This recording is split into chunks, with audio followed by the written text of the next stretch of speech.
Нұрғали Мақатаев. Ей өмір, дүниенің ағында, қарасында, мың етпейсің, қабылдап аласында. Қарасымен шамаң жоқ таласуға, ей өмірім, зымырап барасың ба?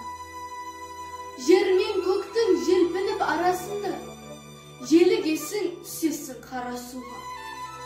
Құйын қуған қаңбақтай аласыра, ей өмірім, зымырап барасың ба?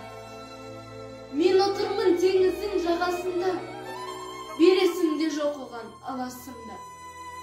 Мені тастап толқындар барасың ба, толқынданып өмірің ағасың ба? Шаң шығарып өзінен қиындаған, барасың ба өмірім қиындаған? Сыйым маған, ей өмір, сыйым маған, сыйыңды алам мен сенің бұйырмаған.